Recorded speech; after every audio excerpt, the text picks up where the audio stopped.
Alright. On one of your circles, you're going to label hatching. Are you all going to draw with me now? Hatching.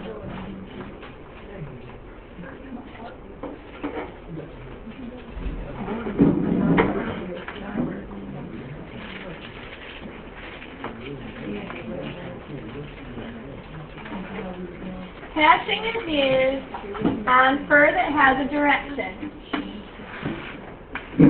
Alright, you can use it on short fur, long fur, but when it has a direction and it's straight, that's where we use hatching. You're going to use one direction. You do not change the direction of your lines as you do this with me. You're going to hatch your core shadow, leaving some room between your lines. Okay, if some of them mess up. Do not go up to the reflected light. Remember, your reflected light right here is a lighter value. This is hatching. The key to pen and ink or to scratch art is to gradually take more and more away, or gradually work more lines. You don't want to do too much because you can't erase pen and you can't erase scratch art. Once it's gone, it's gone. So you want to get used to spreading things out and approaching it slowly. Then you're going to start spreading these out even more.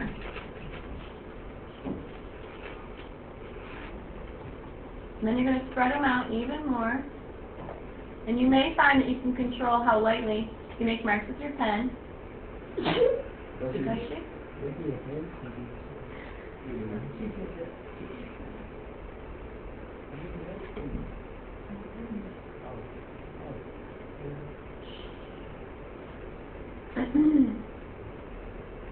If you use pencil, you're going to want to shade and blend. And we can't shade and blend. I want you to get used to the fact that you can't. Go right up into your reflected light, spread them out. Now this is the beginning of it. You can go in and you can make these values change. I want this to be a 4, a 3, and a 2. And if I look at this, these two areas are the same. So I'm going to go back over my 4 and make it darker. Just going to go over it, make some more lines. You can always make more lines. Then I'm going to make them next to the 4 into the 3. Trying to space them in between where there's openings. And really look at what you're doing. Like, you're going to be looking at mine, but you want to look at yours even more. Because you want to make sure that you blend out the changes between the tones and make it look like it's gradually getting lighter. So I'm just going over it a couple times. I am not going to go back into this area because this area should be a number 2 tone. Should be a light tone, almost white. So you don't want this to darken, and that's the hardest part about that, is to get your lighter value. You didn't spread these out. Look how far out my arm. Alright, and really spread them out. You can leave that, but you gotta go over and make your scratcher out. This should be a 4, 3, 2, 1, and you've got 4.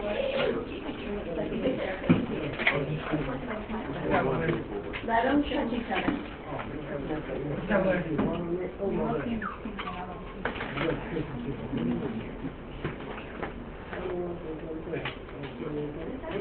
Cross them, don't cross them. Cross them, spread the fingers.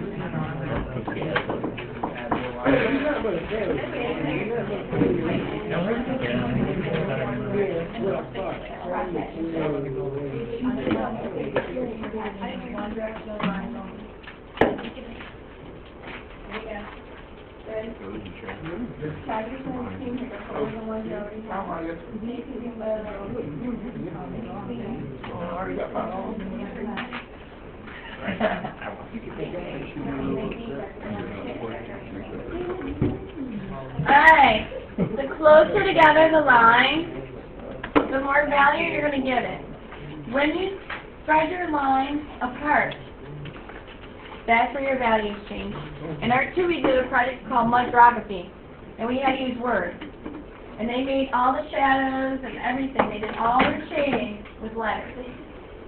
And all they had to do was put their letters close together and make them fit where it was dark, and they spread them out. And at first they thought it was stupid because they might have a letter O here, and then way over here an A, small, and they had these spaces between their letters. But when you back up from it, it looks really neat. So when you do pen and ink, you have to spread out these lighter areas. Alright, I'm going to make another circle.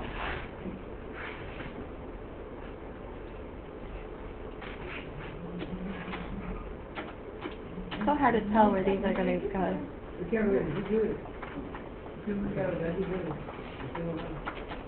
You're darkening. You're darkening. You gotta leave your highlight. Yes. Alright, right? I'm gonna go over these with you guys in between. Cameron, you gotta have this number 2 value. Here's what some of you are doing. Where your areas are darker, a lot of you are going over your same lines. Don't go over the same lines, just put more lines in between to get them closer together. You don't have to actually stick in the same lines over and over. Alright, the next one's called cross. And some of you have done this already. If you've done this already, if you've crossed your lines and used different directions, make another circle one direction, and use the cross hatching for that one that you were working on. Just change it. Alright. I'm going to go in one direction. I'm going to use my core shadow. Remember, it's like a C. Coming around. I do the same thing? Yeah, one direction first. I'm going to spread them out a little bit, but I do want them to touch. What I don't want to do is this, you guys. I don't want to leave this white space. The reason is because I want these values to change gradually from one to another. So if you leave white spaces in between your areas of value, it looks like there's little number 1 or little number 2 areas in between all of them. Cross-hatching is when you go this way and almost, but not quite, it's like making X's, but I don't want you guys to go in and make X's. Alright, don't do that. You want to just look at So you have your cross-hatching, one way then the other. Like I said, if you have questions while I'm doing this, we can go over it all when I'm done with all the different ones. You'll have some time to work on it, problem solve. you want to reach. But it's very important that you spread these lines out. Do not press hard if you're using pencil, because they're light values. It's got to be a number 2. So it's got to get very light. You barely put any in there. This area's got to be light. If you want, like I said, you could go back and put more lines in between these lines. Don't darken the same line. So it should go 4, 3, 2, 1. If it doesn't, you're going to have the opportunity to make another circle. Yes. This has to be dark. I have 4. But be careful that you don't darken this. This should look like it's darker here, and it gradually gets lighter.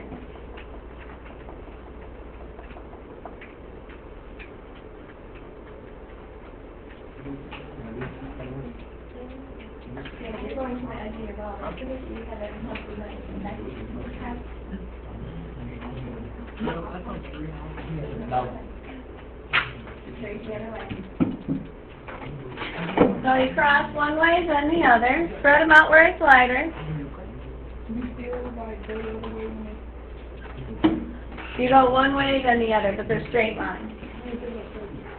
Very good. You just want to cross here, but spread it out. Like you're doing this well. You're doing it. You just have to do a little more. You're doing pretty good, actually. I'm going to tell you what you did. You're going to do the next one. I almost have to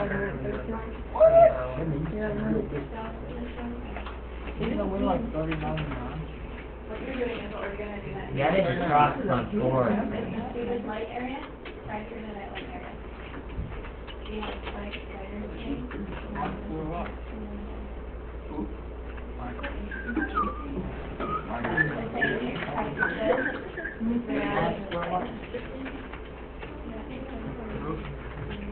This looks very good. Better than this one. Did you watch? I was wondering if more lines are around here. Yeah. It's not working. Oh, thanks. It was only like, I don't know what the other part she wrote. 3 or 4 people. Yeah. Not in school. Alright. You guys remember what the word contour line means? We use it a lot. This is the hardest one. The other two from here get easier. Contour, cross. Some of you already did this. Hatching. If you started this by accident and your lines were curving around the ball, go ahead and make that your contour cross hatching and make your cross hatching the next one. Contour follows the ball. Remember, the contour line goes around the sphere. Where you use cross hatching and cross contour hatching is where you don't see first. I used it. You're going to have to wait till I'm done with the demonstration. I can't do that now. I use cross contour and contour. You can use it on the nails if you have a bear with nails because they're not furry. The beak. If you have the skin of an elephant, they made an elephant, you can use it there. This one student used it because part of your requirement is to use 3. So this one student used it on the face of the camel because the hair was really short, so she wanted it to have a smoother texture than the rest of the fur. Some students use it on the nose, some students use it on the ear. If it's anything that's smoother, where you really don't see a lot of texture, fur texture, you want to change it up. Contour, cross-hatching, gives it more of a 3D look because it follows it. So you want to go in one direction like this, and then you're going to cross this way.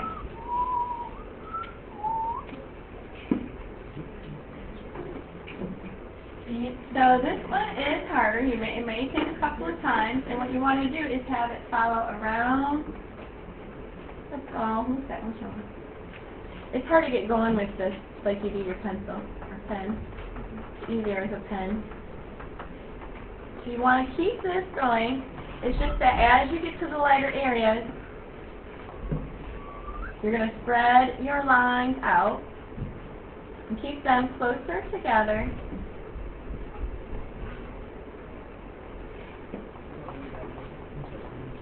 I'm going to go in here and darken this more and making more lines.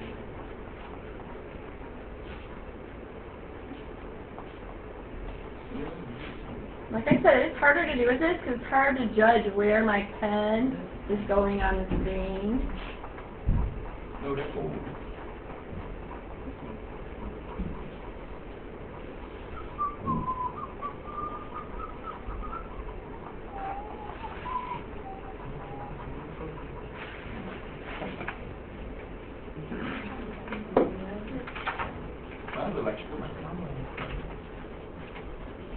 Like I said, anything smooth you can use this for. Anything really short-haired that goes around.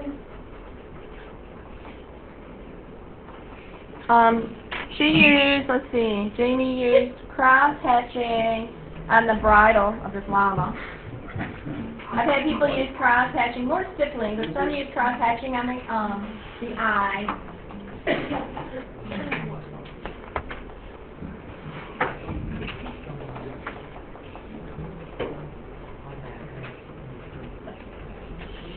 Alright. Okay. Try to get to see this white area in between. Try to just put you in there. Nothing to do. So it should be gradually getting lighter. And don't go too dark. It's just really good. Remember that's what it is. Just start making sure you keep that reflective light. Those are good transitions. Very good. Yeah, that one's going to be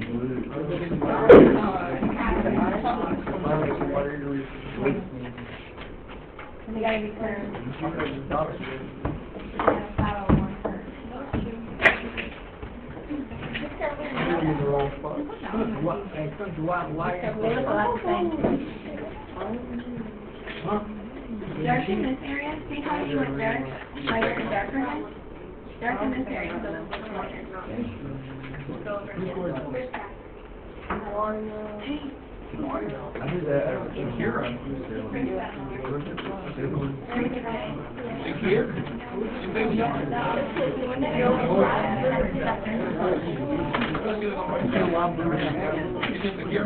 Careful that you don't get too much. But I scored it. She was like a lizard. Alright, ready? Our next one.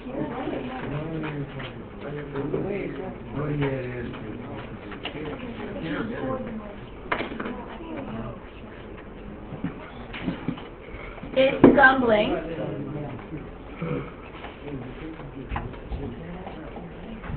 Scumbling is used on short fur, or sometimes I use it on textures. Sometimes your animal's holding on to a bark, the tree bark, or they're walking on something like the ground. You can use scumbling. This one did. She used it for the short fur on the ears and on the muzzle. Y'all know what that is. This person used it on the curly fur, so it looks matted. Some of the polar bears have fur like that. Llamas, they have matted, curly fur. And scumbling's good for that. I use scumbling on the front area of the peacock, where the fur sort of looks a little curly and it's not very combed and straight. I also used it especially on the top of the head, where it's clumpy, and you'll see that in some of the others. Alright, scumbling, remember, is not circles. This is not scumbling.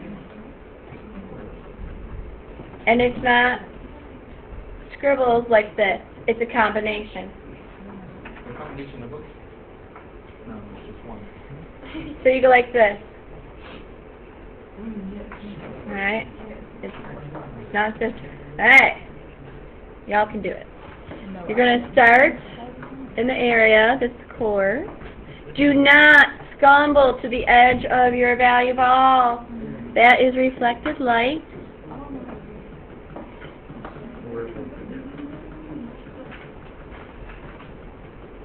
Spreading out the scumble and getting lighter in values can be a challenge.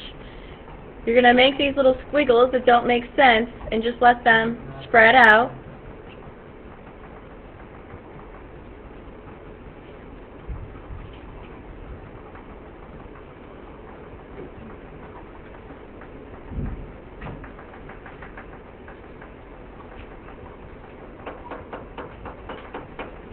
Some of you are stippling already, I hear.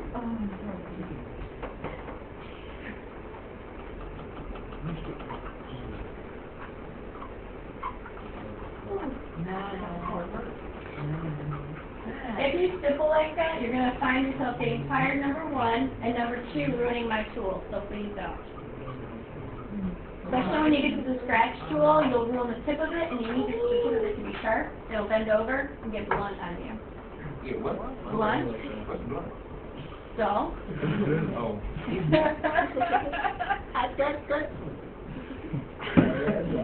It's always good to learn new words. The last one is stippling. And like I said, if you pound, there's two things that happen. Number one, you don't place your dots where you want them. They don't go exactly where you think they're going to. And number two, you get tired really fast, and it takes longer. So I used to have to tell students not to pound, but then I realized if they did it, they wouldn't be doing it for long because they all get worn out. If you hold your pen or your tool close to the table as you do this, the closer you are, the quicker you can make your little marks because you're not using all that energy. And you want to place them close together at the core. And this is hard to do on the tablet because it's not made for this. so I'm not going to finish the whole thing. But you start spreading them out. When you get to the number 2, you're really spreading. Make sure you keep your highlights. And then gradually get them closer together. Every time I hit it, it doesn't even. I have to go slow with this thing.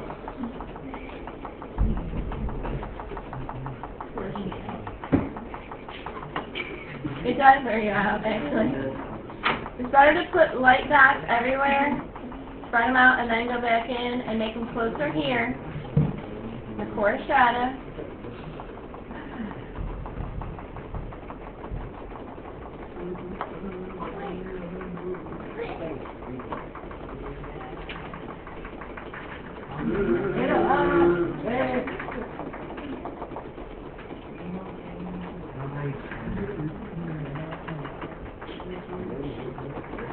Actually, it's kind of soothing to hear y'all do it. It's really, yeah, it sounds kind of soothing.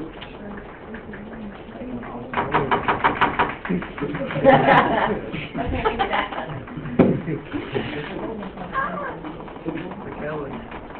If you have my marker, you have to be careful too because it'll ruin the tip.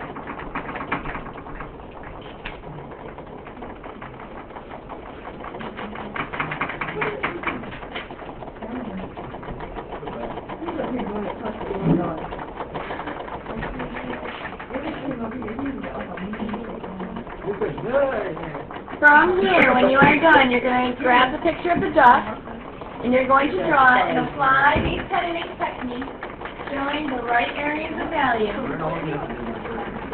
Oh my gosh.